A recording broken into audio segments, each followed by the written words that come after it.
What up, boys? I got a fresh cup of water here. I was just looking at this. Sorry, I'm about to die of thirst for some reason. Ugh.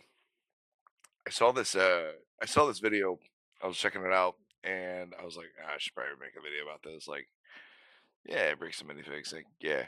Uh, Says Bricks and Minifigs left him in $500,000 in debt. Previous owner speaks out. I don't know who this guy is. Apparently, a previous owner of a Bricks and Minifigs franchise. I guess this is his franchise. I have no idea, but um, I don't know. It could just be B-roll or something. But like, I was looking at this, and I was like, oh shit, this is it's pretty wild.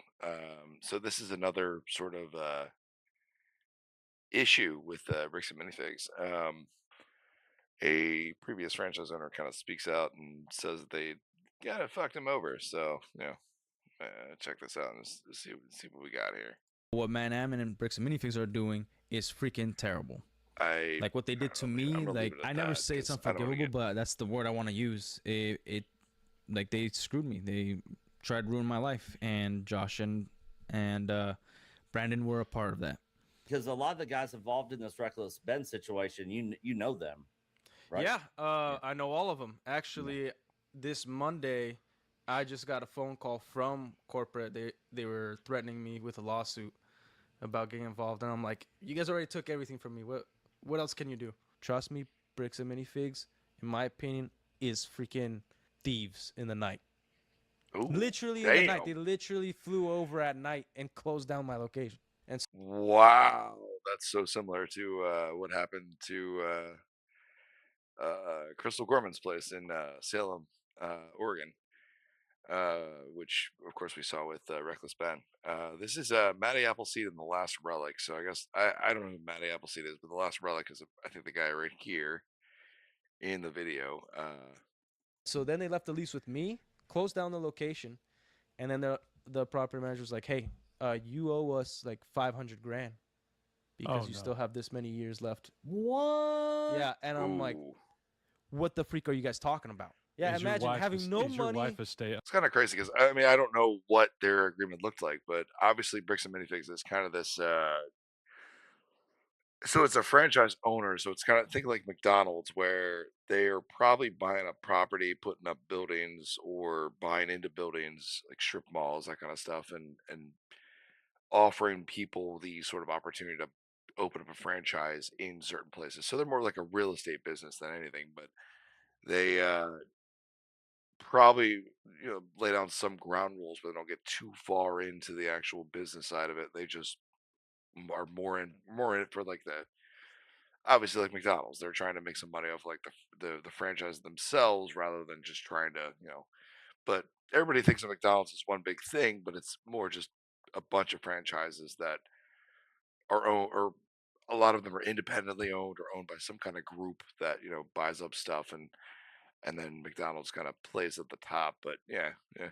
At home, Still, you have a brand to protect. So in the case of Bricks and Minifigs, I'm gonna call them BAM from now on. But in the case of BAM, they, you or McDonald's or whatever, you still have to protect your brand. You have to do something there. So obviously, I have a bunch of Bricks and Minifigs stuff over here. I actually did see the civil rights lawyer. I saw his video about this. Mom too. She's a stay-at-home mom. Yeah. Oh my gosh. Wow. Yeah, So it was a one-income family. This is One-income stressful family, right here. Yeah. Wow. She's from South Korea. I'm from Brazil. And I told her, I'm like, hey, what's like your dream? And she's like, that doesn't exist in Korea. You work and you get a job, and then you die. Yeah. I'm like, all right, if you never have to worry about. I mean, that's pretty much anywhere, honestly. You work, then you get a job, then you die. That's yeah. All right. Money, what does that look like? She's like, oh, I want to be a mom. I'm like, all right, I'm not sure if we'll ever be rich, but I promise you, I'll put a roof over our head, food on a table, and clothes on our back, and promise you could be a mom. Awesome. And we even took money out of the house That to is invest awesome. in the store, like a month before I got contacted by Josh and Brandon, those bastards. Oh shit! He called out Josh and Brandon as the same people. Fuck! Oh no! So for those of you that don't know, the Reckless Ben's video featured or his videos of this one featured Joshua Johnson and Brandon Bess, who I believe were part of BAM corporate, but I'm not sure. I think they were, but they could have been independent operators that had like a group of franchises or something. But they kind of went in and took over Crystal Gorman's store in Salem, and just kind of like hostile takeover. Like it wasn't. This isn't a secret. This was like a hostile takeover, and so apparently they also took over this guy's store, which I don't know where this guy's at. The Last Relic. Can I? It's a different channel. How do I? Oh, here we go. Hold on. Yeah, go to The Last Relic. Very small channel. I mean, bigger than me, but very small. Former Lego store owner. Cover gaming, music, and pop culture. Okay, yeah. So I mean, I don't know where he's located, but I'm assuming it's probably somewhere near Oregon or Utah or whatever. Yeah, go check out his channel. I'll leave a link to the video below in his channel. But that's yeah. So you took Same equity out of people. your own house to invest in this, didn't get any of it back. Didn't get any of it back. Nope. Jeez. Yeah, freaking sucks, right? Good God. It's been a year since they closed it down, and it's been a little bit over a year and a half since I've had ownership of the store. So did you close it down, or did corporate close it down? Oh no, corporate closed it down. It's a wild story. Okay, so it always is, apparently. This is sounds very familiar. I mean, of course, if you're getting out of the business, or I believe in Crystal Gorman's case, she was actually leaving the country. I believe she said her husband had some kind of job opportunity outside of the country, and they were going to leave the country. So she was basically telling them that they had to, she's looking to sell. And apparently, Bricks and Minifigs came in with Josh and Brandon and shut it down in like one night before she didn't really have a chance to do anything about it. So it was pretty sudden for her. Look at that giant Eiffel Tower. What the hell? When I came on, Josh and Brandon didn't exist, right? They were not. What is this guy doing? What the hell's going on there, bro? Guy is full cosplay at the Bricks and Minifigs store. Like, what the hell? Not part of Bricks and Minifigs. Apparently, that guy is chilling. Look at that leg guy. He's just talking on the phone. He's just chilling over there. Yeah. Apparently, in this video is kind of giving me. They bought a store, and I guess they rescued a store, and they label themselves as these like store rescuers.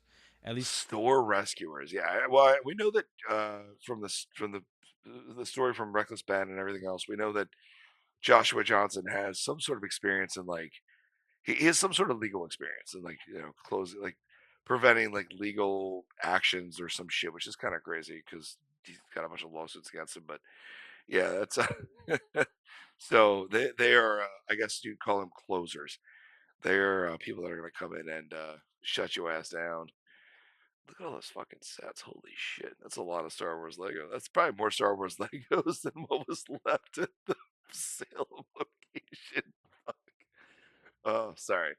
That's what the owners told me, that they would go in. If a store was struggling, they would either present some sort of plan or buy the store from them, build it up in the community, get it very profitable, and then... Never really been into Lego myself. I mean, I was obviously when I was a kid, like to build stuff, my kid loves Lego. Like it's fun. It's just it's not. I can't sit there and just build a whole fucking Lego set though. Props to the people that can. I can't do all that bullshit. Just it's too much. Either it was gonna be part of their little collection of stores, or they would sell it back. They were employees of Bricks and Minifigs, and Josh, I know, had an office in corporate. I think they worked for corporate. I was the So okay, so they do or did or whatever work for corporate. So they actually worked at BAM, which is interesting. Hmm. Because it almost seemed like they were people that were coming in to actually buy it out, but then it was going through corporate, but then corporate just sent in their own people to take it over. Like I don't know, it's very in both cases. The store in Salem as well as this guy's store. I don't know. Again, I don't know where he's at, but probably somewhere in like the western side of the U.S. Only person to ever buy a location that was already existing, right? Before I used to work at GNC, and then I would take stores that were in the red and put them back into the black, and then just fix up the location, train the managers, whatever. And then later on, when I was in Florida, I had an opportunity to buy this Lego store, which was it was a terrible store. It was in a mall, Wiregrass Mall, Wesley Chapel. Like before Wesley Chapel. So he's in Florida. Okay, interesting. Oh, the eastern side of the U.S. That's interesting. Yeah. So this guy sounds like a pro. He sounds like he has a lot of business experience, which is cool. This would be one of the people that everybody would be yelling at because he's like part of the 1% because he's a fucking small business owner that actually has some business experience and all that bullshit. It's like, but he's just a dude. He's just trying to fucking get by and allow his wife to stay home with her kids, which is great. Oh fuck. We moved here to Florida. I held This down video has 4 got me jobs at one tripping time, out but though. then first baby came and you can't really do that. And Nick, as you can It's like fucking 3 FPS. It's like do do do do do do. Fuck. It's got me fucking see, my store was freaking awesome, better than any other store. Gotta tell you, it's okay. awesome. Same B-roll. My mom painted that store. My dad built like the tables. Those are some of my employees right there, and it was yeah. It's your employee's just sitting there watching TV, bro. Guy's on the phone just watching something on TV. sucked mainly Guy looks comfortable as shit. I wish I was that comfortable right now. What the fuck? for them because they helped out so much, and sucked for me like financially and stress wise. But they were pissed. we come up with an agreement where they sell me for a certain price, and then I'll start paying them like after I take it over, and it was gonna be a monthly payment. But they decided for some reason to never take my payments, and I was like, all right, just let me know, just put it with the royalty payments. I want to bring on an investor for marketing and whatnot, and they were not cool with it. Pretty much, they're like, you can't just throw money at the situation. I'm like, literally, that's all we need is just marketing. But then we had 2 big hurricanes here in Florida, like back to back. Yeah. And so our store was closed down for like a month and a half. And then I call him back. I'm like, hey, I have an idea, but Everybody talks about COVID, but nobody talks about the fucking Florida hurricanes. Yeah, that'll shut your ass down real quick. Holy shit. And that happens way more often. I'm like, we could still keep going. No problem. Got money in the bank. But the issue is if something like random, like a hurricane happens that I can't predict, I want to make sure I could pay my employees and pay rent. Oh, and before that, they were like, well. Now, granted, he will, or he should, I don't know, should have insurance on that because people even have people actually had pandemic insurance because the whole SARS thing came up before COVID, and they had pandemic insurance. They actually had a sort of insurance that covered the sort of thing that COVID hit, and the insurance companies refused to pay out because they were huge dicks about it because insurance sucks. But of course, but he should have some sort of insurance for that, for like storms and stuff. There's going to be some type of insurance you're going to get if he got it, assuming he got it, that will cover that sort of thing. Now, of course, you're going to be paying premiums every month to cover that insurance, but if you have a hurricane and you can't pay your employees and you have a bunch of shit happen, just like any other insurance, it's sort of like you're paying a cheaper amount over time versus a big amount all at once. And, yeah. Also hold off paying royalties for a bit to put into marketing. Cool. So after the hurricanes and everything, I'm like, well, the situation it ain't good. Like, I'm actually really worried about paying rent and stuff like that if something else happens, and I would like to bring on an investor, and they still said no. I'm like, well, here's my other proposition. You guys are personal guarantors, right, for my location. If I can sell you back the store, I stay on as a manager, then in 6 months from now, I don't care what the price is, I'll buy it for more than it's worth right now. Like, it's no problem. And interesting. Okay. So he was in enough trouble there that he wanted to sell them back the store, stay on as an employee, a manager, and then buy it back later on for possibly more money, which goes to show you like how much he was in some shit at that point. And they're like, all right, well, we have these two guys named Josh and Brandon. Again, Joshua Johnson and Brandon Best, who fuck, who were the same people that took over the Salem store in the whole reckless Ben situation. And they labeled them as like store rescuers. Store rescuers. Yeah, ironic, right? Yeah. But yeah, like, these guys suck. But when I met him in person, dude, like, yeah, these guys suck. That's hilarious. Like, just freaking awful. Could not freaking stand the guy. Like, I don't think it's me. I think this is the actual video that's like this is the B-roll they have, but it's throwing me off so much. Just a crazy lunatic. Fun fact about Josh and how crazy that dude is. He's one of those people that still believe that Elvis is alive. Wait, what?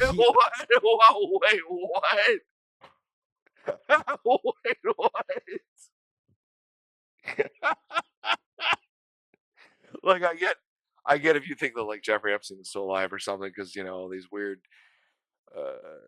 clones that have suddenly popped up out of nowhere. But like, even if Elvis was like didn't actually die when he died, he would be dead by now, right? Like, he'd be like 100 years old at this point. It's like,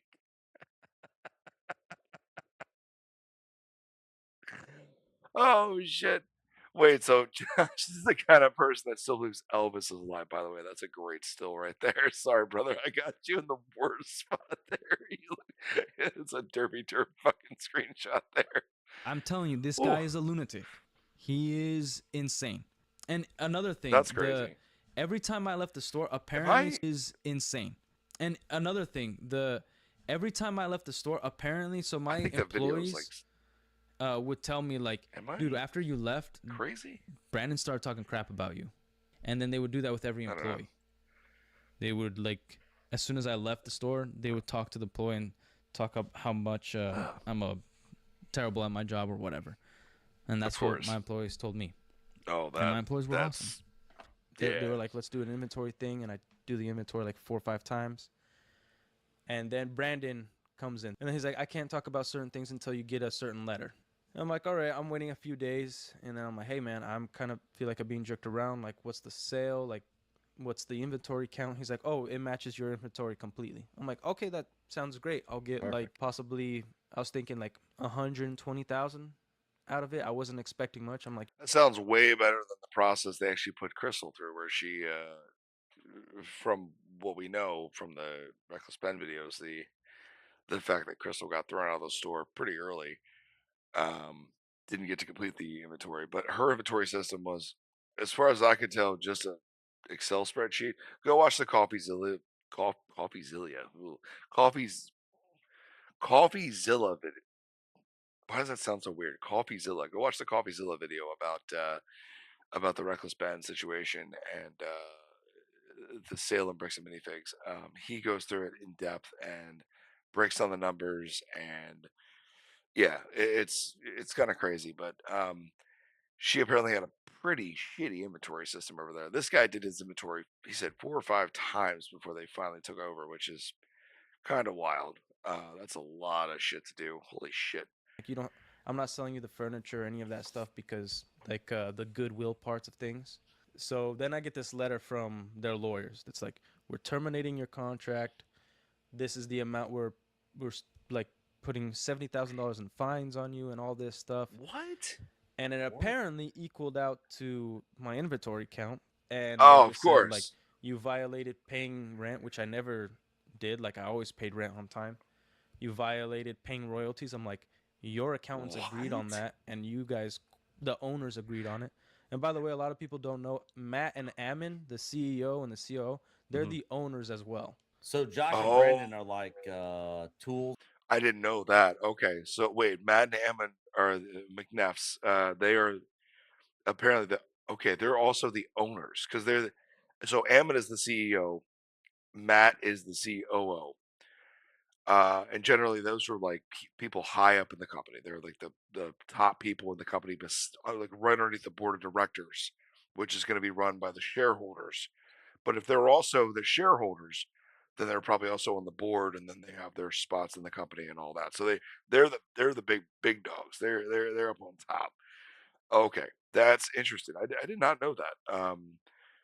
Shit. Okay, because I just thought they were sort of employees and of course high level employees, but like still employees of the company. But they actually they own the company essentially, and they just happen to also work at the company and pull a paycheck and all that. Okay, interesting.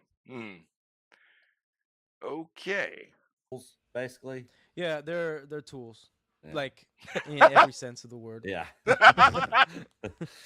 Mainly Josh for sure. Like that's just a despicable human. He's insane. He did the same stuff. Wait, was he talking about the McNaps there? Or was he talking about Josh and Brandon? I'll look back. You know, like tools, basically. Yeah, they're a lot of people don't know Matt and Ammon, the CEO and the COO, they're the owners as well. So Josh and Brandon are like tools, basically. Yeah, they're tools, like in every sense of the word. Yeah. Dude. That's crazy. What the fuck?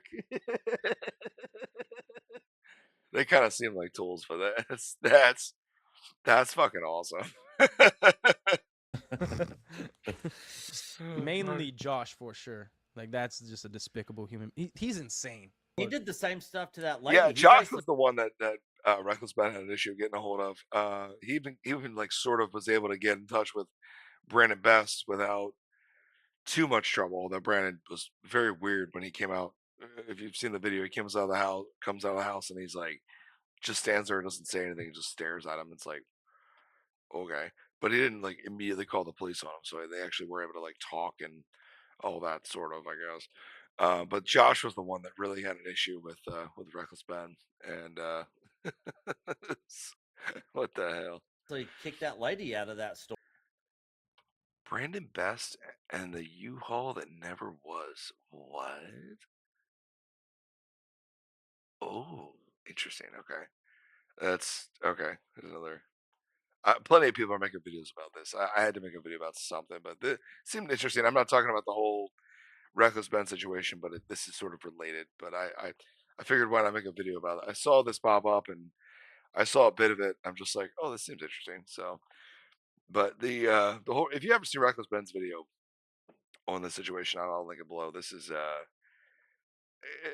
I mean, Reckless Ben clearly not a lawyer, clearly a little naive, doesn't really know much about the law and all that, but his video is amazing. Like no matter what you think about, YouTubers and people trying to clout you clout clout maxing whatever, just trying to get their shit on the internet. And no matter what you think about that, the video is amazing, and I will give him that. And he's had some. Now that I've had the opportunity to go back and look at Rex Ben's videos in the past, um, the stuff he did on Scientology, the stuff he did with the 12 Tribes cult, some other stuff, it was fucking peak. I mean, really peak content. Like it's well worth a watch. I really hope he gets through this so he can make something else because guy's a pretty awesome content creator. It's pretty crazy. Store. Oh yeah. When she I don't know how many stores they got, but they talked to me about the Oregon stores, and he was like, oh yeah, there's one store we took over that like they always had some sort of heroin story with them. So did you deal with this heroin? I think. Wait. Wait, what? CEO. Hold on. They always had some sort of heroin story with them. I think he means like heroin, like a hero heroin. Okay, that. All right, that was probably the worst thing he could have said though. It's like some sort of heroin story. What the fuck?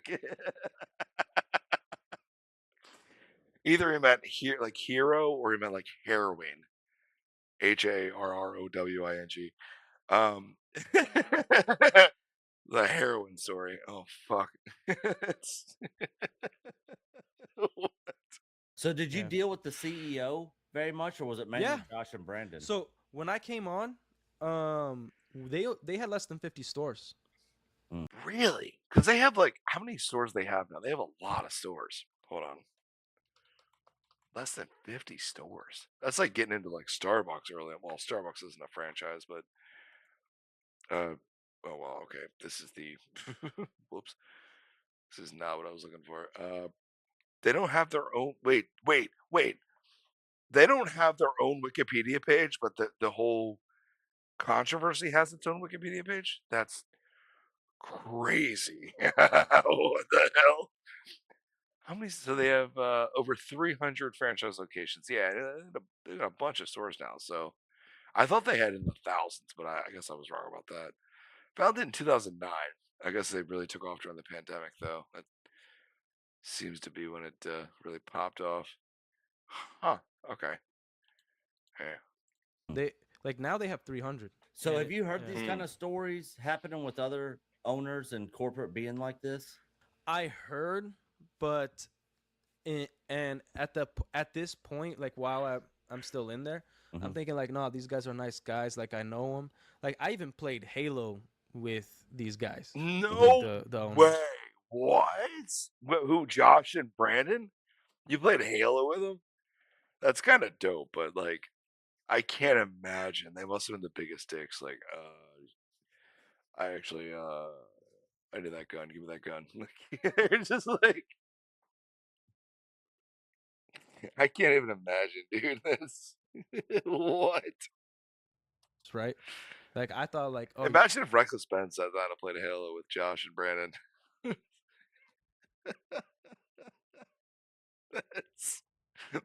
That's fuck. I'm speechless. you know, everybody's solid people, whatever. The owner, Or is he talking about? Oh, he's talking about the owners, like Ammon and Matt. I guess I could see that. They probably would play some Halo. Brandon and Josh probably not. They seem like they're above Halo. just weren't taking my phone calls at that point. So you think like after all this bull crap, I'd leave? But no, I contacted my lawyers, contacted people I know, and they're like, "Hey, play nice, play ball. Just follow the rules, and you'll be good." But dishonest people don't work that way. No. Like my wife was pregnant, you know, got the store taken away from me. I'm still working at the store, making freaking nothing. Can't even buy toilet paper to wipe my butt. And they're still telling me like, "Hey, we're gonna make you a manager." For like 6 months, we barely had anybody, like anybody. Like I've never like we had days. Whoa, what happened here? He's in a wait. Where nobody came in when Josh and Brandon took over. We never had that before, ever. We had like days where like we had a few people come in only, but we never had like just complete emptiness, man. Also, this video's got to be like, I'm not sure if it's the video or is it me. I don't think I fucking. It freaking sucked. Anyways, I'm thinking I'm still gonna be manager, whatever. My video's definitely ahead of the audio. And then they hire this guy named Carl, and they just show up at the store and be like, "Oh yeah, this is the new manager." Okay, so it's going from like a podcast to like him talking. I guess he recorded this or he got the video and put it up. I have no idea. It doesn't really matter, but I just kind of threw me there. You guys literally just told me like 2 days ago I was gonna be the manager, and then 3 months into that, I finally get a hold of Ammon, the CEO, and we have like an hour-long phone call. I'm like, "Hey, I deserve to be compensated. And what's going on?" Because I came with you guys in good faith that like, hey, this store is perfect, and I believe in this company. I just want to buy it back if you guys aren't gonna let me bring on an investor. And he's like, no, like you didn't make enough money. Like we would have made $70,000 more on you if you stayed with the 3 years left on your contract and all this stuff. And I'm like, so you're gonna find me and saying like, oh, but we're gonna zero it out because you came with us in good faith. I'm like, you're putting me in like the worst situation, and you're paying me like $19 an hour. $19 an hour? What? I mean, I realize that's, for some people that's a decent chunk of change, but like that's for like a store owner, you got to figure, he's a franchise owner and franchisee and uh the head manager of the store. He's making $19 an hour, which is, I mean, kind of a pittance these days. That's almost nothing. Um, if you're making like what, $25 an hour, you're making roughly 50,000 a year working normal hours, and he probably works way more than normal hours. So doing a lot more than I'm sure the other employees do because he has to go through inventory, all that, and plus manage the employees, and that's a lot of shit right there. $19 an hour. Fuck. Which like I can't. You can go to. I'm not even joking. You can go to AutoZone and make, I think, like starting like $19 an hour working at AutoZone. Not AutoZone. I'm sorry, but what's the oh shit, what's the place that does the oil changes? Valvoline. Valvoline. You can go to Valvoline and make $19 an hour starting. Right, I think it's over $19 an hour. You can go there and start at more about what this guy was making owning the store, that the Bricks and Minifig store. That's pretty fucking crazy. And I have 3 kids and a wife. Like I can't live off that. Oh, and by the way, twice they tried to fire me, accusing me that I stole Legos from the store. Oh wow, that sounds familiar. Oh shit. With no evidence, I'm guessing. Josh did, yeah. No evidence. Shit. You know what I mean? And basically took like what, like 120 grand from you? That would be 120 grand that would go into my pocket, but like the store was. Seems like 120 grand is kind of their thing. Every time they take over a store, they want to pull 120 grand from somebody. Again, go watch the CoffeeZilla video about the Bricks and Minifigs Salem story, Reckless Ben. Fuck, it's so ridiculous. What the fuck? Was worth much more than that. And I told them, I'm like, I came with you guys in good faith because I know the law. I could have just filed bankruptcy, liquidated the entire store, put a ton of money in my pocket, and was like, hey, screw you guys. Like, the store's closed now. And what are you going to do? I already filed bankruptcy. I ran out of money at this point. My lawyers were like, we can't keep representing you or can't. Sounds like that would have been a better option at this point. Like, damn. Continue if you don't pay up. And I'm like, try to like work a deal with them. And they said no. I'm like, can we just do something like if we win in court, we split it 50-50 or whatever it was. But they said no. And I'm like, all right, fine. And I'll tell you why I don't have any legal representation today. Because it gets worse.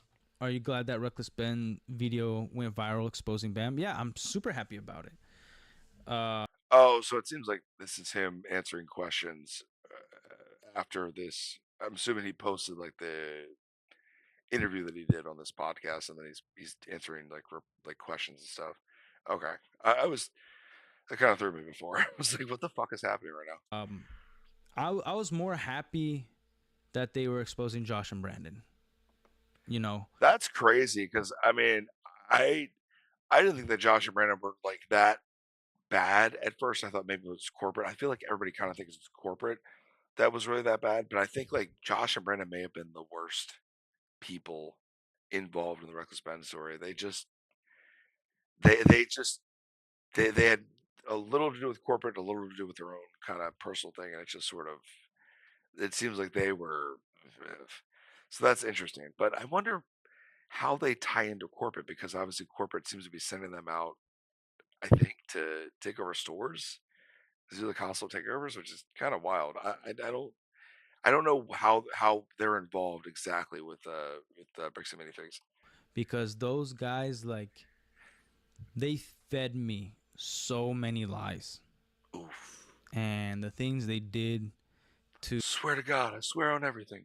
Yeah, they actually, yeah, especially Josh seems like I don't know that much about Brandon, but Reckless Ben did a lot of talking with Josh, and he seems like a pretty much a dick to my employees and even Carl, my friend, who they hired. Carl, 72-year-old guy who really became one of the boys, you know, love that guy.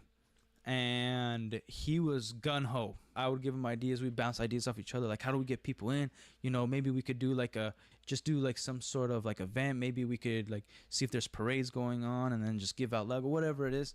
Josh and Brandon were like, yeah, we're going to give you a budget and everything. And then like for 7 months, they wouldn't help him out. He had to fight for any penny so that he could do something. Like, they wouldn't give him any room to breathe. So then at one point, we were all just like kind of sitting there like, what do we do? We're not in charge of marketing. We've asked them to post on social media. We've asked them to market. We've asked them for room so that we can go and drive and make deals with other people and answer the emails, but they weren't helping us out at all. They were just sabotaging the location so they could close down and then screw me over. And also not even give everybody else time to look for another job. Then yeah, that sucks. Jesus. So this is Echo Base Network. I don't know who these guys are, but yeah, that's pretty wild. I can't. I'm not even halfway through this video yet. I'm sure if I make a video about it, it's gonna be like a fucking hour long. We're at 36 minutes right now. Yeah. Keep going. I get a call somewhere around May, and at 7 a.m. and Carl's like, hey, they're shutting down the store. I'm like, what are you talking about? Like, well, 3 guys from corporate flew out overnight, and they're just tossing things in a U-Haul, shutting the U-Haul. Remember the U-Haul. This is somebody, I guess, reacting to the CoffeeZilla video, but that came up in the CoffeeZilla's video. The fact that Crystal, the previous franchisee in Salem, said that they showed up on U-Haul like that night, showed up with a U-Haul, and were clearing the store out, and yeah, so there was a whole back and forth about that. Was a U-Haul, wasn't a U-Haul, and then finally it was kind of decided. Like, there was a picture of the U-Haul in the store that night when Crystal was there the last night. It's like, what the fuck, dude? You can't make this shit up. You really can't. This is crazy. The place down. Okay. And so I'm like, so they didn't give us any warning. Get something to drink. Nowhere, so no time for the employees to go look for another job. Then I call them and I'm like, hey, what the heck is going on? And nobody is answering the phone. A month later, I get a phone call from the property manager and the landlord, and they're like, hey, you missed rent. I'm like, what are you talking about? I'm like, I'm not the store owner. They never took my name off the lease the entire time they owned it for 7 months. Wow. And so Josh and Brandon, for sure, they've been setting me up so that I'm left with the lease at the end of it. Wow. So the day they closed it was the day after their name of personal guarantors was off the lease. And so then they left the lease with me, closed down the location, and then the property manager was like, hey, you owe us like $500,000 because you still have this many years left. What? Yeah, and I'm like, what the freak are you guys talking about? So I explained to him the entire story. And he's like, look, I can't take your side or theirs. The only thing I could tell you is that when you were the owner, I had no problems. You paid rent on time. You were always honest with me. You did everything to the T. And since they took over, they've always been a problem. So do this. Why don't you just go clean the store up? Consider us even, because you've always been honest. And I'm like, literally, because I've been an honest person, I was able to get out of that. I go and clean the store. They left people's like credit card information out, trade sheets out. They left a bunch of stuff there for anybody to just walk in and get information. Like, the negligence was insane. What? I have pictures. I have it all because I got scared at that point. I'm like, they set me up to take the fall for $500,000, $500,000. One thing that really sucked was when they closed down the store. When Josh and Brandon did all their shenanigans and all that bull crap, there was a lot of store credit in everybody's account that they never paid back the customers. Like, you can either sell your Lego for cash or sell it for some store credit. And I bet they don't really keep good track of that either, because generally when they give store credit, it's going to be more than they'll give you for the cash. because they want you to buy from the store, of course. So they'll generally give you like maybe 10 to 20% more like store credit than they will like cash. And they only pay you. This is, by the way, if you don't know what Bricks and Minifigs is, this is kind of a place where you go to sell your Legos, and they'll give you pretty much like, I think up to like 50% retail, which, they say like, okay, we need to make money on everything else. And I've seen a few videos though where people have gone in with some pretty expensive stuff and they've tried to offer them like pretty much like 10, 20% of retail, which is crazy because, yeah, I mean, this is, dude, this company is gonna fall the fuck apart. It really is. I God, this is that's crazy. Because yeah, you've got all these people with store credit that have sold their Legos and now they can't go back with the store credit. They're maybe waiting on something else to come in that they want to buy and they can't get it now because the store is just closed. They store credit, which they should have received in cash. Their store credit's like sitting there on the store's account, and those people are never going to get paid out because they just don't give a fuck. Like, really? Oh man, what the fuck? Great, and then we would put it on the account. It's like, hey, you have $5 off your next purchase, $10, 20, 30, whatever it is. And when they shut it down, obviously they did not put any social media blast that this location is closing. So everybody who used to shop there also got screwed. They had money in their account. Yeah. And they just I didn't even think about that. That is a whole other thing. Holy shit. What? Free, essentially. They got it stolen. Yeah. We had some customers help out with the... Because they'll have the Legos, but everybody else was supposed to get cash, but they took store credit instead because they get more store credit than they do cash, but they haven't spent it yet because they're waiting on, whatever. But I didn't even think about that. That's fucking crazy. I remember Reckless Ben's video did mention that there were like, children's birthday parties that it got canceled because the store was closed. They just closed. They didn't tell anybody, and they had birthday parties scheduled there, and like, so they literally couldn't do anything. They're just sitting in the parking lot crying.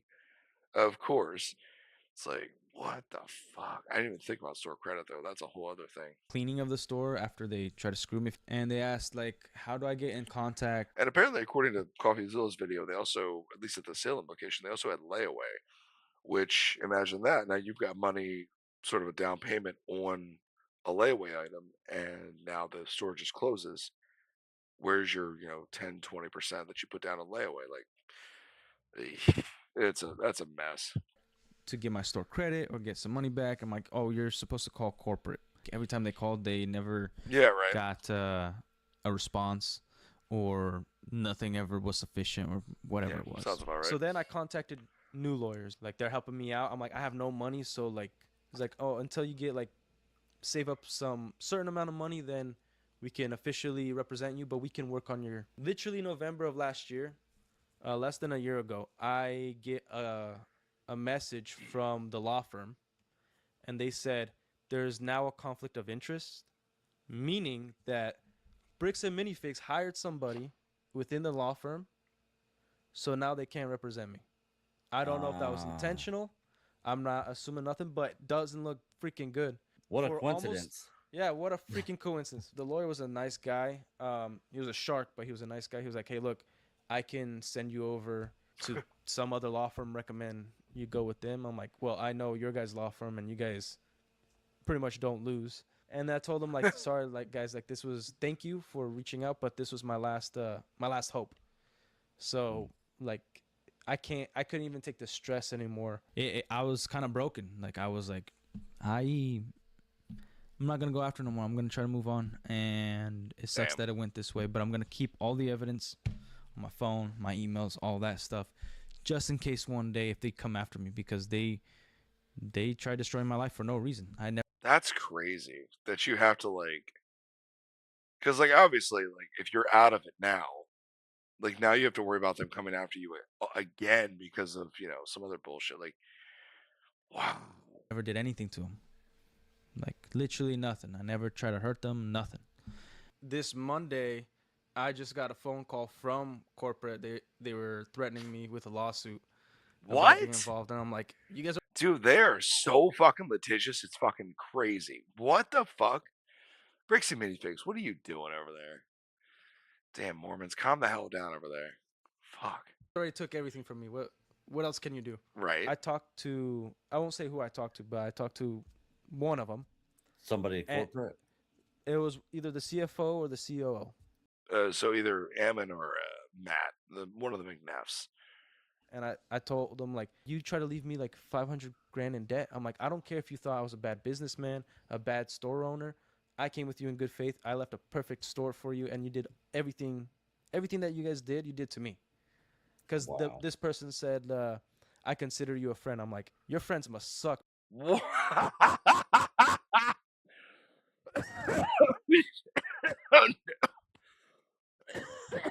Oh, shit. Sorry. That caught me off guard. I consider you a friend. Well, your friends must suck. Dude. I'll come back. Hold on. Wow. Because this person said, I consider you a friend. I'm like, your friends must suck because the way you treat them is terrible. Yeah.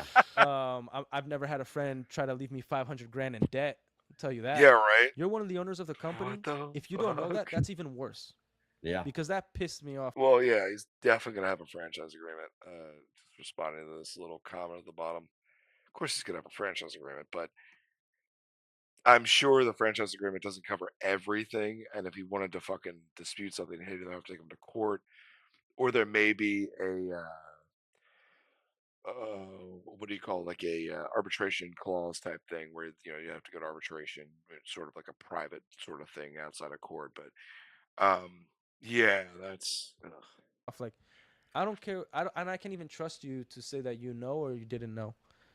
And then I was like, and I'll tell you this as advice of somebody who used to be your friend: get rid of Josh and Brandon.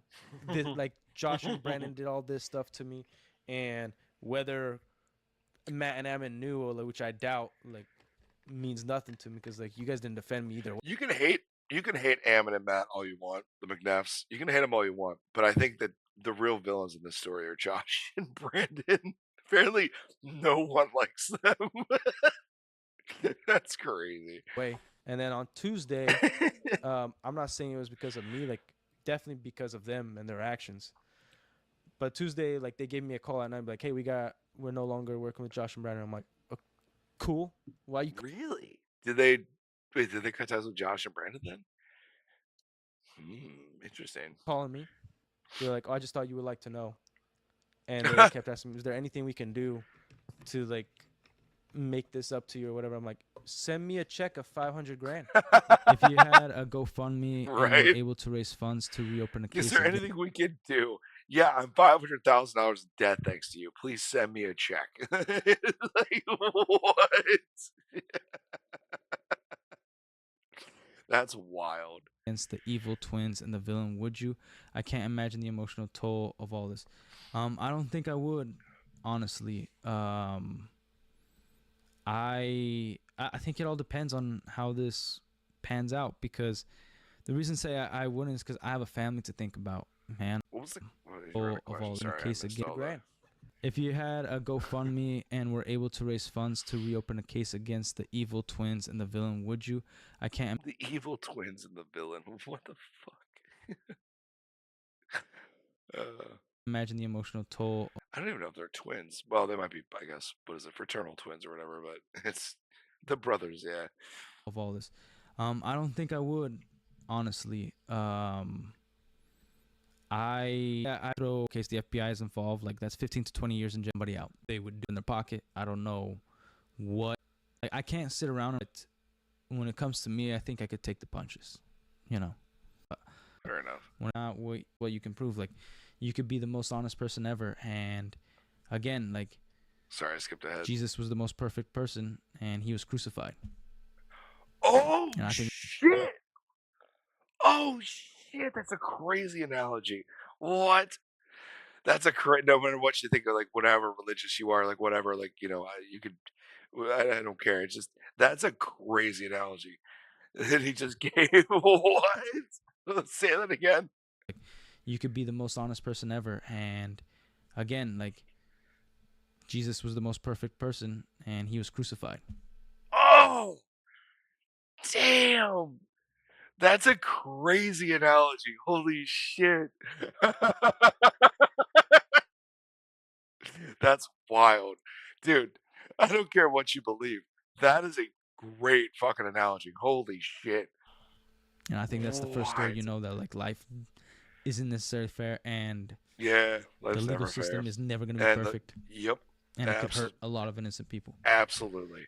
Which is why there are so many like, obviously you have like the Bill of Rights and all that stuff, but like there are so many things that try to protect citizens from the government because the government can easily override you because they have the jurisdiction, they have the power to come after you. So that's kind of the point of having all those protections in place is to sort of protect your rights, your ability to just exist as a private citizen. That's God, that Jesus analogy was fucking great though, fucking on point, dude. Fuck. Really stupid of me. Like I'm a word and handshake kind of guy. Mm-hmm. Oh, that's a yeah. You seem like a good business guy, but if you're just a word and handshake kind of guy, that's gonna come back to bite you. You can't do that. You got to get it in writing. Yeah, at least get it recorded. Like a phone or something, but better yet, get it in writing, get it in an email, something. Because word of mouth is pretty much how good innocent people get fucked.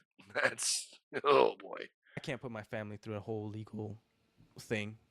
You know, even after that's respectable. This story has come out. Like in my opinion, contracts like whoever is the most dishonest and has the most money, regardless of your contract, is gonna win. They win. Not necessarily. It depends on the contract. Depends on where you go. If you get it in front of a good judge, you could definitely win on that shit. Even the little guy can win. That's kind of the point, though. You don't just word of mouth, handshake, kind of. That's the worst way to go. If you get a good contract, you really use if you start good with good lawyers that could draw you up a good contract and or review a contract and really make it good from the beginning. That's how you save your shit over time. Because otherwise, people are going to look at every fucking word of that contract, just like the law. I mean, they still, even to this day, we're still fighting even over the Constitution. We're still fighting over all these different laws that are on the books, and every little word means something, right? So you need to get somebody with a lot of contract experience that can actually like really draw up a good contract or review a contract and make revisions, all that kind of thing. And that can really help you. I mean, it seems expensive up front because they're gonna charge you for it for sure. But now this guy, of course, says he's in $500,000 in debt. Can't imagine a contract lawyer costing $500,000 for one contract. So it's like, you gotta think about the it's like 100%. It's not who's right or wrong. It's what you could prove. Yeah. Like now, public opinion and the popularity and how many customers are gonna go back to Bricks and Minifigs. That's like I think the most important part. What are the chances of BAM going down under over this? Like, cut ties with the two guys, but the court of public opinion isn't looking too hot on BAM as a whole. Look, will the entire company go under? It's definitely gonna lose money. Definitely gonna lose money. Yeah, but they don't I look can't good really say with 100% certainty. Like, the brand itself is now dead. It's gonna be dead on the internet. It's gonna be dead. Public opinion. There's always a way to bounce back. Elon Musk saved Twitter, sort of. Sort of. But if an Elon Musk situation comes out and buys Bricks and Minifigs, puts out a press conference, boom, Bricks and Minifigs comes back, but maybe Matt and Ammon still have part ownership. Who knows? Like, that's the kind of stuff that you don't know if they could still be involved and somebody else can save it. Like, maybe having a different face attached to it. There's always something. It has come out that cutting ties with Josh and Brandon was even lie, as they have documented proof that Brandon is still currently a manager or something with another BAM store. Really? Because I know Brandon and Josh are still owners of the Eugene, Oregon location. They might have cut ties corporate-wise, but they are still owners of their location. Okay, so it's weird. I guess he said that he mentioned that they have like an office, or they had an office in BAM corporate, but it seems like they were kind of just franchise owners. Maybe they own a couple of different franchises. Maybe they own like a franchise group or something. You know, there's oftentimes you won't just have like a single franchise owned by like one person. It'll be like a sort of conglomerate little group that owns like multiple franchises of like one type of franchise or like multiple different things. Um, around here, there's one company I think that owns like all the Arby's around here. There are a lot of Arby's around here, but there's one company that sort of owns like all the Arby's in this area, and all like the like Taco Bell's, KFC's, that kind of thing. Like it's very there's a yeah, there's sometimes there's just one group that kind of owns it. There's many different owners of that group, but yeah, so that's what I was kind of thinking Josh and Brandon were involved with. They might be the owners of sort of a franchise group and they buy up franchises and that kind of thing. But apparently it seems like they were also associated with Bristol Minifigs, so I I I don't know. It's kind of I don't know. They're still franchisees now. There's another YouTuber who used to do video for BAM social media and said that Josh had aspirations to own 30 to 50 stores. Yeah, I don't doubt that he had those aspirations. You think there are more people that ended up like you and more people who are in bad shape but are scared to speak out? I don't think so. I think there's been maybe you could say 3 or 4 more owners, but I don't know. Again, like I'm somebody who's okay talking. I'm okay speaking out. I have no idea. I haven't had any owners reach out to me personally and being like, I have a similar story. I don't know how many locations Josh and Brandon took over. It's kind of up in the air. I have no idea. They were screwing too much, acting like bullies. Now it's all blowing up in their face for their own actions. I really hate bullies, man. Yeah, they are acting like bullies. They really did seem like. Now, whatever you think about the Reckless Ben situation, because he, again, sort of naive. I don't know, as great of a content creator as he is, it just seems like he kind of went into this whole situation a little naively. And if you've seen some of his older content, like the McCamey Manor and the Scientology thing, the 12 Tribes thing, he is really good at just kind of jumping in and kind of figuring out as he goes, which I guess the name really fits, Reckless Ben. But he like certainly wasn't he certainly didn't know what he had to know to actually deal with like an actual corporate this is a I mean Scientology is one thing, right?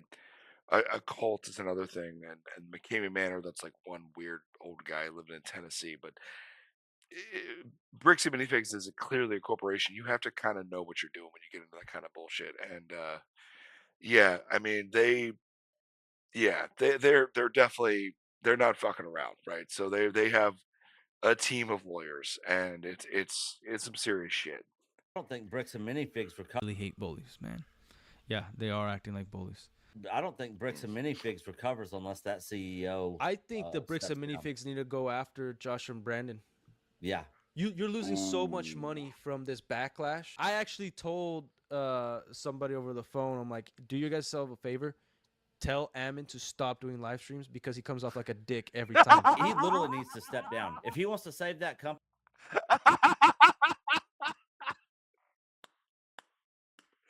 Bro, who is this guy? What the fuck? This is wild. Like I've said, I'll rewind it. You gotta listen to that again. I I like Matt McNeff. I think he seems like a chill dude, but Ammon seems like the evil villain, and that's kind of how. Yeah, I don't think Matt even made an appearance in Reckless Ben's first video, anyway. But Ammon has the twirly mustache and everything. He seems like he's kind of a dick. It's like that's crazy. That's fucking crazy. Somebody over the phone, I'm like, do you guys self a favor? tell Ammon to stop doing live streams because he comes off like a dick every time. He literally needs to step down. If he wants to save that company and save people's jobs, he needs to step down and somebody else needs to take over. And then that person needs to come in, go after Josh and Brandon, make a public apology, make things right. And then anybody that have been in like your situation or might have similar stories, they need to make things right with them. Bricks and Minifigs has probably spent more on what the Lego collection is worth on their lawyers. Oh, by absolutely, yeah. That's the craziest part is it feels like Reckless Ben spent more than he got like a bunch of credit cards out, all that shit, trying to go through all this shit to recover the Brian Mansell's Lego collection, and it seems like Reckless Ben almost spent more than it was worth to try and get all this back. But like, yeah, I think Bricks and Minifigs should have just recouped Brian. I think they tried, but it was he didn't accept what they tried to offer him, and then yeah, there's a whole thing there. I'm not getting into all that, but Jesus Christ. Again, go watch or I don't know if I said this before. Go watch the Reckless Ben video. I'll link it below. Go watch the CoffeeZilla video. It was really good about this. Reckless Ben is I don't know that he's not as accurate of a source because he's sort of an outsider and he's also doing it for content. And that, I get it. I think CoffeeZilla has a much more exacting view of this. That's a fun word, exacting.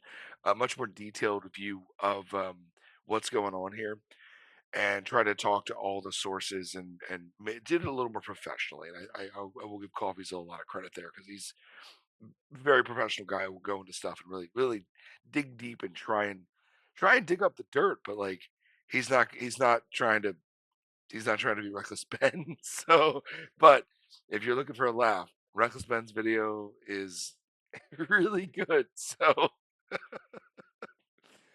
oh shit, far. It's like what I didn't understand is like, why don't you just pay the dude and like look over all the documents or whatever you got to look over, pay the guy, and then if you can't find the product, go after the previous owners. That's a very measured response. That's what they should have done. They should have made him right, made Brian Mansell whole. That way, because obviously he's got a sad story with his dad. I believe he has cancer. He's not doing well. May at this point even be dead. I have no idea.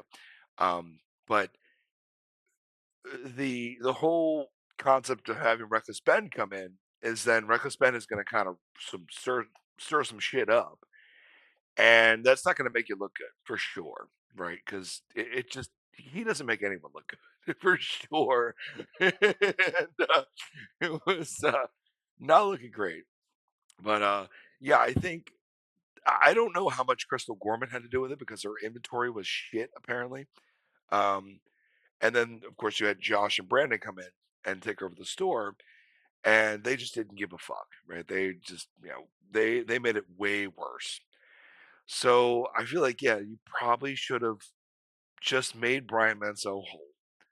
Let his dad, I think his name's Ed, let him go with his, I think he was just trying to cover his grandchildren's like college fund, which is a very very noble thing to do, and basically just make him whole and go after either Crystal Gorman, who I believe is now out of the country, or if you have to like go after, I don't know if it's maybe Josh and Brandon fucked up, go after them. But corporate had the opportunity to handle this so much better, and they really didn't. I don't want to go too deep into it, but it's just it's so frustrating. Yeah. Keep it in house. Don't wash your dirty laundry in front of people. Like 100%. That shit. God's got some analogies. Fuck. Don't wash your dirty laundry in front of people. Fuck. Who is this guy? What the fuck? The Last Relic. Should have never happened to Brian. Like, you went in there and you thought these people were honest. And I've said it before, like, I don't understand why Bricks and Minifigs couldn't just take a look at the situation, check the documents and be like, yeah, you're owed this much money. You've only received this much. We could see that. and we could see that the consignment was worth this much. Here's the remainder. We're gonna go like now. Well, from CoffeeZilla's analysis, there was Brian Mansell was still owed anywhere between like $50,000 and $80,000, which is a pretty big because the collection was actually only worth around $110,000, and he was still owed about 50 to 80,000 of it, minus like consignment fees and all that kind of stuff. And of course, if you didn't actually sell it, you wouldn't get the consignment fee. But it's a wild case. But that is a pittance compared to what they're now paying for all these lawsuits and all the shame they're getting from the court of public opinion. Um, they Bam had an opportunity to do way better than this, and they really fucked up. They really fucked up. Excuse me. Now that we part ways, I'm gonna go with the try and original get through owners and this. see if we have all these sets. And if you don't, then you go after the original owners. You keep Pretty it in much, house. yeah. You don't screw over the little guy who trusted in your company. If anything, you do anything possible to make sure that he still loves your company because he's a customer. And then whatever problems you have with the other owners, if there are problems, you deal with it in house. But yeah, and again, like, how did they not prep for all this backlash? They knew they were dealing with a YouTuber, and like he didn't put out the videos yet. The crazy part is they already did deal with the YouTuber. There was and Reckless Ben actually mentioned this. There was a YouTube group that got involved originally, and Bam actually came after them with, I think, a lawsuit or something, maybe a cease and desist or something like that, and they backed off of it because they were kind of scared of getting involved with all that. And well, Reckless Ben, again, the name suits him very well. He did not give a shit and went into it, and now he's in the thick of it. But I hope he gets a lawyer and gets everything figured out because this is all crazy. Everything that's happened. I can't wait to see part 3, which I don't think he's been able to release yet because of the gag order. But um, yeah, it's yeah. And they just thought like it was all gonna just go away. Like stupid. It's never just gonna go away anymore. The link to the Last Relic's channel. He's got a very good looking channel, y'all. And in the description for his channel, he's got former Lego store owner, cover gaming, movies, anything pop culture, review almost anything, and talk about whatever else we want. We chilling. You're deliberately not talking about this bricks and minifig stuff on your channel. Like, yeah, because you could talk about it like way better than about anybody else. Or why are you foregoing that on your channel? Just don't want to mess with it? No, I'm okay talking about it. We chilling. It's just what I was trying to do. I was like, I would love to sit down and smoke some weed with this understand. guy. It'd be fucking great. And because I care about people. Yeah. And I wanted to help the Lego community understand that, like, hey, like the whole situation and like bricks and minifigs is not a company you should trust. Who like, is this guy? Think twice before you open your own bricks and minifigs. I was like, let me keep this in the Lego community. And like, does anybody want a story with bricks and minifigs? Keep this in the Lego, because this guy actually seems like, because like Josh and Brandon don't seem like the kind of people that give that much of a fuck about Legos or anything like Spider-Man, Superman, Batman, all this shit. You can see all the stuff here that he's got going on. And not that I give that much of a fuck, but if you're into that kind of thing, like all this type of stuff, well, I'm into some fucking Lord of the Rings, but if you're into that kind of thing, yeah, this guy, look at this. He's got Ferrari destroyed. Oh, end of Ferrari. What? All right, he seems like a pretty cool dude. Seems like a pretty chill dude. That's awesome though. But just almost 300 videos. Holy shit! And only not even 1,500 subscribers. Give this man a sub. Fuck. Oh, all right. Well, I'm not. Yeah, I'm gonna guest page. I'm gonna go subscribe to him. I'm gonna guest page so I don't give away all my crucial info over here. Minifigs, like I'd see people like YouTubers, they would talk crap on bricks and minifigs, and then as soon as bricks and minifigs reached out for them to do like a meet and greet at their store, now they're like loving bricks and minifigs. Oh yeah, because they're growing. When I say like the Lego community is full of cowards, like I truly mean that, because I went after. So that you can tell this is. So he edited this down. I don't know who Matty Appleseed is. That's the first thing I saw, and I just typed it in to search for it. That's what came up with it. I don't know who that is, but The Last Relic. It looks like he may have edited this down because you can see here he's talking to them, and if you notice the name, The Last Relic, it cuts to a part where it's a different name that I don't know if they called him back or they changed his name or whatever, but you'll see it. Watch it. And greet at their store now. They're like loving Bricks and Minifigs. Oh yeah, because they're growing. When I say like the Lego community is full of cowards, like I truly mean that. So it's clearly been cut down. I don't think it was anything malicious or anything. I'm just saying, just know because we've seen some cuts to him, the Last Relic himself, obviously like responding to like comments or questions or whatever. But I'm just saying this this is not you have to watch because the interview is not played out in full. So I don't know what was cut out or not. I don't think it was anything malicious. I'm just pointing that out. That's one obvious thing that I kind of noticed as we were going through this. Because I went after like so many YouTubers that have a big following. Like every Lego YouTuber, I was like, once again, you see that right there. Yeah, it just cut down to the old name. So it's he's kind of cut this together in a way. And I don't know, it just cut out some of the boring parts or whatever. Then that's completely fine. That's just how it works. It's just you can kind of tell. I wouldn't have been able to tell otherwise. Can you go back? Yeah, because he's wearing the same shirt too. He's in the same location, but it's just the name gets cut, and it's yeah. So yeah, I don't think it's anything malicious. I just want to point that out though, because it's Don't trust Bricks and Minifigs. Let me tell you the story.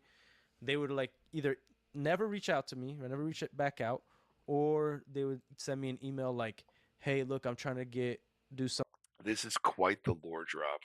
You are correct, sir. This is quite the lore drop. I can hear read that name. One. Jesus. Something with Bricks and Minifigs, but Coach with the galaxy brain.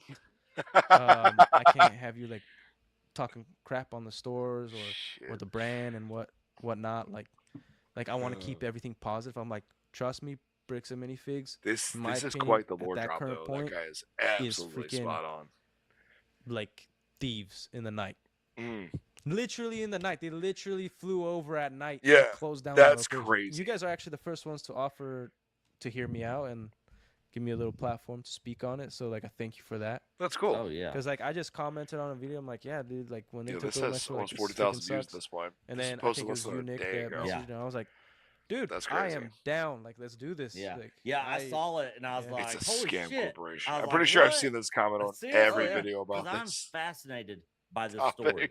Literally, people in chat, if you guys have not gone and watched the different parts of this Reckless Ben's thing, you need literally, to. I couldn't stop watching. I mean, it's so good. It's like a fucking movie. It's fucking pure cinema, dude.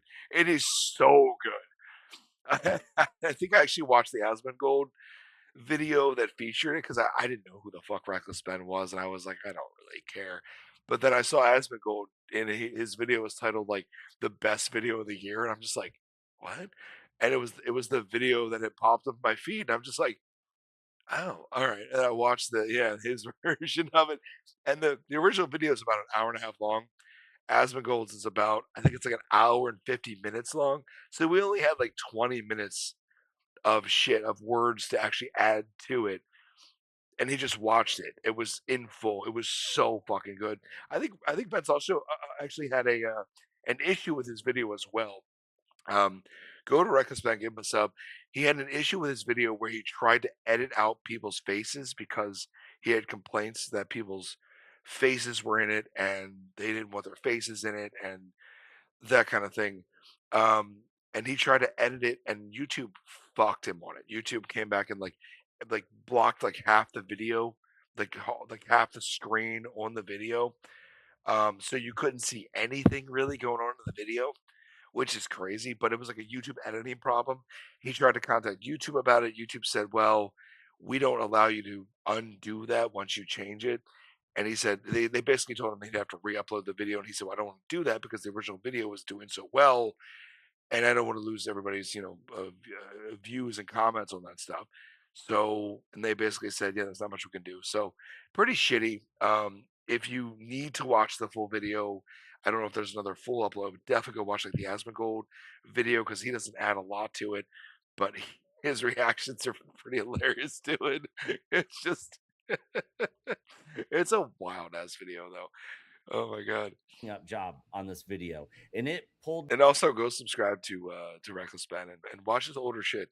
The McCamey Manor thing was pretty fucking great. Go watch that if you want to see another series like the Lego thing. Fuck me in so much, I literally could not stop watching. I was just hanging by a thread on every moment to see what crazy shit was going to happen next. I can't wait till the new one because like his older videos are like good, but like this is this series right here, especially the first video, was so good, and I can't wait to see once he gets past this. Hopefully, he gets everything taken care of and is fine and is able to do something else because this is, dude, this guy is fucking cinema. This is great content. I can't wait to see what he does next. It was so much. I was like, this cannot be real. This has got to be fake. It's so crazy. I was actually even shocked. Like you said, like, oh yeah, when I heard that they stole, I'm like, okay, yeah, makes sense. Like these guys are thugs. And then when I watched the video, I was like, holy crap. And then when I talked to Reckless Ben, well, I won't say anything because I don't want to get him in trouble. Yeah. But I just told him like any video clips that he wants to use, go ahead. I honestly like when this started releasing like Ben and everything, I was like, finally, like this is so great because, like I said, I tried putting my story out there, nobody would take it. That's usually how it goes, dude. Nobody's gonna watch this video. I'll put this video out and I'll give it a flashy name and try to attract some people to it, but nobody's gonna fucking watch it. Like, let's be real. Like, it's. I mean, you know, I hope somebody does, and I hope somebody gets get some attention on this because like bricks and minifigs are not just crooks and criminals. They are just general pieces of shit. It seems like they do some bad business, and somebody needs to just step in and say, "Hey, stop it! Like, you just stop it." Oh shit. Nobody would even really communicate with me to see if like I was like an actual person. Like I know Nick took a shot because he didn't know if I was a lunatic or a liar, but I appreciate him listening. And this guy seems cool as shit. Dude, like I said, I would love to sit down and just smoke some weed with this guy and just play some Halo. Like, what the fuck? Still important to focus on Ben's story, on Brian's story, because I'm putting my story out there to highlight like, yeah, these guys suck. Okay, I got screwed, but I'm not looking for to take away from their story. I think it's super important what Ben is doing. That's the other thing I want to highlight. Nobody in the Lego community helped this guy out. No Lego YouTuber went and helped this guy out. They only started making content after. And I get it. Yeah. Well, that's the thing is, and I'm not gonna comment on any Lego YouTubers. I don't know any Lego YouTubers besides, I guess, this guy. But there was the one YouTubers that went out tried to help Brian Menzel out. I don't think they were Lego YouTubers, but they were just like investigative kind of people. But they were kind of just there to sort of reveal what's happening, and they still got a cease and desist. Reckless Ben was there to not just look at it, but actually try, like, not just report on it, but actually try and fix it in the craziest way possible. I will grant you. It's, I'm not saying what he did was entirely right. But of course, he did try to sort of change things, which is really good. And I'm sure that a bunch of Lego YouTubers are probably not looking to be like, oh yeah, look at this guy. Let's go, throw. I don't even know what the fuck Ben did. Throw a raffle and get the store in trouble for stealing from a raffle and that kind of thing. Like, it's like, dude, go watch the Reckless Ben video. It's so good. Fuck. Maybe they're not about drama. They're not about this stuff. But this guy had to really dig and find somebody who would help him out, and it was Reckless Ben. And I think it sucks for the Lego community to know that, you can't really trust in one another. But I think it's all. Well, not that you can't trust. I would say that you can't necessarily depend on one another to to be there for you. And Brian Mansell probably I don't know him. I don't think he has like a YouTube. I think he's a musician if I'm not mistaken. He does like probably like contract musician work. He's not really like a YouTuber. He's not really like a somebody in the Lego community, right?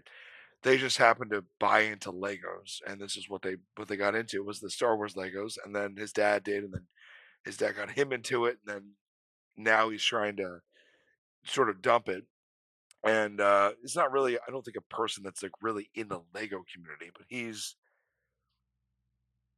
still you should have a little bit of sort of solidarity in the Lego community, but apparently no one really gave that much of a shit to help him out. But I mean, it's hard to really it really is hard to get your shit out there. Like this guy, you can see this guy. This is the he's talking about this podcast that just picked him up. Nobody else will listen to him. It's very hard to get your shit picked up like that. It really is. No one's gonna watch this video, for instance. Like I've tried to put it out there. Like, hey, I'm just over here like creating some YouTube videos. Go ahead and watch them if you want to. Nobody gives a fuck. Like nobody's out there trying to watch like random videos. But like once they find a good video, if I could make it interesting, people would probably watch it, but like it would have to get picked up. Like even Reckless Ben, he's made some great videos in the past, didn't really get picked up until somebody big picked up one. I think that might have been Asmon Gold, but it really it takes a little bit. It really does, like for something to get picked up like that. It really does. So I don't think it's necessarily a trust thing.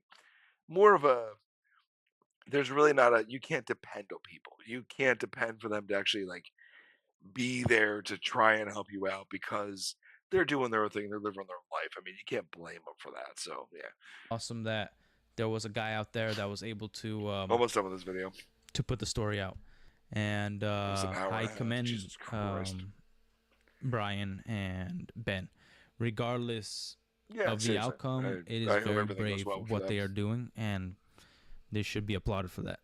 The biggest franchisors of Lego did this over toys, and they did well. It's not careful, because even the cops were like, "It's just over Legos.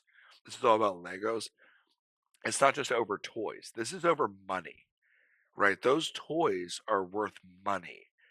And so, like, you could say, like, if you compare to like Pokemon cards are, oh my god, it's just some trading cards. Who gives a shit? It's money. That's the thing, right? It's not just about toys. You can downplay it if you will. The cops definitely did in Reckless Ben's video, and people will downplay it. Oh, this is all over just a bunch of little figurines. Like, who gives a shit? Well, it's not just about the toys. It's about the fact that those toys are worth money to people and they will buy them. So it's definitely this is about money, not just toys. Just saying. this to people who were honest, and maybe some of the actions they were justified against bad owners or whatever. But like from all intents and purposes in the media and everything, like it shows that Bricks and Minifigs are screwing over good people. Like I consider myself a good person. I like to think so, but apparently, they saw me as something not as good and tried to ruin my life. Yeah. Probably saw you as a pushover, and they're like, "Yeah, let's just fuck this guy up." Yeah, yeah, dude, and the way that he said earlier about how he's more of a word of mouth or handshake kind of guy, that sort of thing. Yeah, you can't do that shit in business, especially today. You have to have it in writing, no matter what. Like just nobody's gonna give a fuck. They're always gonna come after you and fuck you up if they can. Which I'm not saying you're a bad person or not saying you're even a pushover. I'm just saying if he probably has a and I do this too a lot. I will give people the benefit of the doubt, people that I don't even know, give them the benefit of the doubt that they're gonna be trustworthy, and I'll put my trust into people. And if they come back and fuck me over, it's like, well, that sucks. Never gonna trust you again. But yeah, and the problem is that you can do that personally, and it's not that bad usually. But if you do that on a business level, it can really fuck you. And that's, I think, where this guy ended up, which really sucks. That's unfortunate. Guy seems like a cool dude. Like I said, I'd smoke weed and play Halo with this guy all day. Fuck. I just hope that it's like I can help in some way, putting my story out there where it kind of wakes people up. Because I think there's still a lot of people who are like second guessing the story, second guessing Ben and Brian. Hopefully my mistakes or issues or me being screwed can, if anybody is deciding to own a franchise, whether Star Wars, he's got the inventory. Rate it. It's a restaurant. Oh, there's the Eiffel. Oh, sorry, I just took a drink. Fuck. There's the Eiffel Tower too. Fuck. And that's a big box. Damn. Whether it's I'm not a Lego person, so I couldn't really comment on all of it. But that is a big box. What is that, like a 1 to 10 scale of the Eiffel Tower? That's pretty fucking big. Holy shit. Brick and mortar. You can see from this experience that you should have really good legal counsel. You should make sure everything's solid and go forward. Because if I can provide anything, it's that I got screwed, so you guys don't have to. You gotta do what's right for you. You're level-headed. The one good thing about having legal counsel, I will say, especially in a criminal case, civil cases are a little different because they have a different standard of evidence and all that. It's just like a preponderance of the evidence versus a beyond a shadow of a doubt or beyond a reasonable doubt. The one good thing about having a lawyer, though, in any case, is the fact that if you don't think your lawyer did good enough for you, you can use that in your appeal to actually say, hey, I don't think my lawyer actually lawyered enough to lawyer, and maybe get it overturned or maybe even go back to trial and get a different lawyer and try and figure out a different strategy. Whereas if you're defending yourself, you can't do that. You are stuck with whatever you said and did because so always use your right to a lawyer. I mean, you have the right to defend yourself as well, but you have a right to a lawyer, and you should definitely take it. And I hope Reckless Ben will figure that out soon. We haven't heard too much from him lately, but we're getting there. And seem like a good person, husband and father. I'm glad to hear your story and hope it spreads far and wide. Hang in there. Wish you. Sorry, I don't know what the hell. Have to. You gotta do what's right for you. You're level-headed and seem like a good person, husband and father. I'm glad to hear your story and hope it spreads far and wide. Hang in there. Wish you the best. Absolutely. Thanks, brother. Thank you. You passing for Clark Kent looking for a phone booth? Clark Kent, hell yeah. I take that. Yo, that's fucking wild. I didn't even realize that. He's got the Superman shirt on, but he's also got the Clark Kent here with the glasses. That's great. That as a compliment for a phone booth. You passing for Clark Kent looking for a phone booth? Clark Kent, hell yeah. I take that as a compliment. When I went to the Geeks and Gaming, I believe he said he was Cuban, and his wife is South Korean, and they're both now living in the U.S. That's fucking awesome. I wish them the best. I really do. This is fucking great. In Orlando, a lot of people said I look like Clark Kent, so I take that as he does look like Clark Kent. He's very light. I mean, I don't think Cubans are super dark skin, but he does look like because he got a light enough skin tone that he could absolutely pass for Clark Kent. That's crazy. I love it. Deserve to share your story and deserve to talk about this on your channel. Well, that's what I'm doing. Love each other, care for each other, help each other, and absolutely, brother. Fuck, stay well there. Then wish you the best. Fuck what you will. You leave them alone. Put them to the side. Don't go after the garbage. Help people that are in need, not help people who are doing bullcrap. Yeah, ooh, Superman. Absolutely. Ooh. Oh, there we go. Oh, that's awesome. Okay. Yeah, the Last Relic. I will put all the links in the description to all the videos and channels that I can. That's awesome. This is Emma McNeff right here. You can see the twirly mustache. been getting all of that press since this came out. This guy though, owned a bricks and minifig store and has since gotten fucked by corporate. Pretty much. I will post this and I'll post all the links and stuff. And but yeah, that guy seems to really chill. Love it.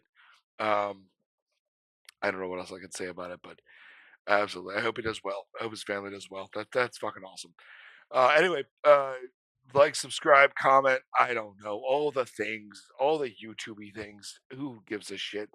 Fuck it. Uh, anyway, yeah. Peace.